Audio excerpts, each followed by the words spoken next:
I would assume... I'm trying to think of who likes this stage more. Who has better ringouts? Neither of these characters have particularly great ringouts without a small wall, right? Cervantes can get some decent ringouts, yeah, I guess. depending on the combo starter. But yeah, he obviously benefits more off of low walls. Same with Grøh. Plus, Cervantes, with that one move in his Soul Charge, is one of the few characters that might have a Soul Charge that's comparable in power to Grøh's. Yeah, they're both these characters extremely powerful, but I think that one of the biggest boons to Cervantes is he's super powerful outside of Soul Charge and gonna finish top. No, yeah, outside of Soul Charge, the amount of power that both these characters can dish out doesn't even compare. The amount of, like, guard damage that Grøh has is probably more, but the amount of overall damage, Cervantes probably is comparable, and his pokes are just longer range and better. Yes, they are. They going in low. Interesting hop. I'm sure that hop was entirely intentional. Oh yeah, 100%. Wasn't a sidestep attempt at all. He was calling him out. And speaking of calling 2A plus B, don't be pressing buttons on me. We're gonna hit these IGDRs. What did he hit him with at the end there? It looked like a B2. Because I heard Cervantes go. Ugh! I thought that was funny. Okay, ooh, getting a little bit of lag. I'm seeing. Yeah, you know, this is the standard. This is what you're used to when you fight Icychains. Ender is not even phased by it. Oh, you might have even seen, I think you were doing commentary on that tournament that I was in, where, like, I told Icychains chat, like, if you want to win, you know how to win. Like, you can just do those things that you know I can't block here. Like, you can just do that if you want. Okay, going with the back throw. 3B, launching him up. I appreciate the change in the stage positioning that Icychains just tried to pull off. Unfortunately, it didn't bear fruit, but we're going to see if the Soul Charge from Enders is going to be able to be successful. Ooh, that's going to be pretty successful. Yeah, it's a lot of damage. Switching sides as well. Okay, going to switch sides again, throwing him down. Still has the pressure, though. And just working all of these plus frames. Ooh, interesting. Oh, he went for the throw punish. No, you gotta be getting that guaranteed damage in that situation. To be honest, though, I actually respect it, because the punish that Grøh was going to get was not going to kill, and the throw was. And so he decided to, instead of getting guaranteed damage that wasn't going to kill, to go for a 50-50 that was. And knowing Icychains, that's kind of what he's all about.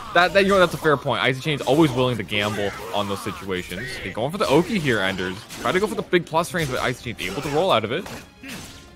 And we're going to see if the amount of meter disparity is going to be a big deal. We're definitely seeing a little bit of more like picking apart from Enders, which is definitely the way to play against Grøh with Cervantes. Yeah, and it's also a lot harder, as you kind of said before. Without meter, it's hard for Grøh to make these big comebacks, but so far he's doing it. Well, oh well. But sometimes you just get hit by a wall rising A, and then you die. That's just the way it is. I swear, I don't really remember Enders using wall rising A much at all. And ever since he played against Xander, I see him using it relatively often. Yeah, maybe it was one of those things where like you see someone else do it and you're like, hey, that's a good move. Yeah, normally, because I think the thing that I was talking about before is that what Enders tends to do is try to space out and do an IGDR rather than going for wall raising a frame trappy kind of stuff. But at the same time, he couldn't do that in that situation, right? Because his back was to the ledge, so, you know, he didn't have anywhere to go.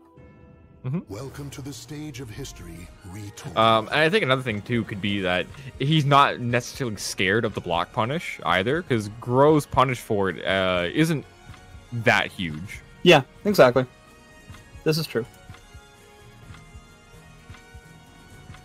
Okay, going into the next match here. What do you think about the stage? Do you think Ike's gonna try and keep it? No, I think he wants the stage. I don't know.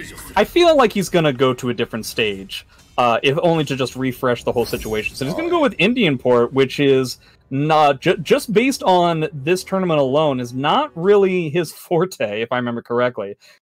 You know, I think you're right. I think the last time he lost to Sandman on the stage, right? Yeah, exactly. And it was that one where Sam. Oh, so okay. far it's working out. Starting off strong, but yeah, this was the where Sandman hit the wall, except he didn't.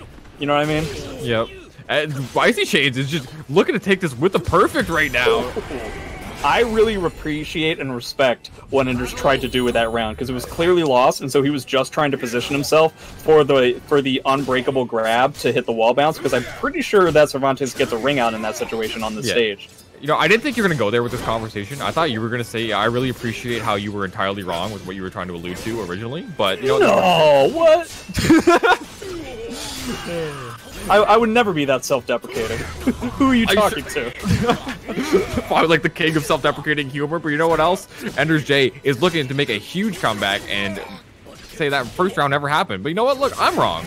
I mean, he's definitely getting online low. Yeah, he's definitely getting. I mean, uncharged. I would say Avenger A is not an online low, and it looks like those are uncharged ones. So yes, he's just totally comfortable with the fact that Enders is not necessarily comfortable with taking the guess, or the guess is a little bit harder because it's online. That's that's totally fair. Gonna go with the post GI situation here. Doesn't opt to go for the beast like Kate. Yeah, I feel like he hasn't done that yet. Like he's always gone for the break attack instead. Yeah, it's weird how seldom some Cervantes players can be with the post GI lethal hit. Yo, teleports. Are these the only characters that teleport? What's another character that teleports? Well, Aswell just jumps really high. No, yeah, that's not the same thing. I just like the fact that they're teleporting around each other. It reminds me of like a Bleach fight. The ghost of Boom says Yoshimitsu. Yoshimitsu does. When does he teleport? I don't His know soul that. attack. That's not the same thing. He puts his sword inside of his chest to teleport. Anybody can do that. Oh, Aswell does teleport, right? He has the thing where he like teleports back and like goes into spear. I think. Oh yeah. Pretty weak teleport, but sure. Yeah. Ooh, not getting his punish. And tries to duck a mid. I don't know so much about that. Mids normally catch people who are ducking. That's true. That's how they work. Sometimes. Oh yeah, unless not you're as fighting often as they should, but yeah. unless you're fighting Sophidia or something, which case she'll duck right under it. Yeah. Alright, so Soul Charge versus Soul Charge. Gets the new Season 2 hit into a 1A. He should have committed. Oh, it teleports behind the 2A plus B and Icychains making a big it looks like comeback in he game just 2. wanted to use his guard break there, which makes sense because he only needed the one round. You ever just guard break your opponent unnecessarily just to flex? I play Amy, so no, I haven't guard broken my opponent. You know what? That's fair. Yeah. Amy's significantly better at doing damage rather than guard damage. And obviously, yeah, Grøh being one of his biggest strengths, as we said before, is definitely his guard damage. That's one of the redeeming factors of the character is that his break attack's doing a big old grip of guard damage. Yeah, for sure. That's who's better at guard damage? Mina, I guess. Yeah, Mina's probably like the pinnacle of guard damage. Well, she doesn't need Soul Charge to do guard damage. That's the main difference there. Mm-hmm. You could have said Nightmare before, but I don't necessarily agree with that anymore. Oh, St. Patrick's Day. Little out of season, but I think Icychains is just such he just woke up before the tournament. He probably doesn't even know what day it is, so it's okay. Well, we unfortunately didn't really get a true blue celebration of that kind of thing due to this whole calamity we're dealing with. So let's see if he can get us into the festive mood here. Yeah, hopefully the calamity doesn't start singing though. Heyo! And that's the stream. All right, thanks for tuning in. You guys have been far from the stream, everybody. Ooh, catch him out of the wall rising, gross.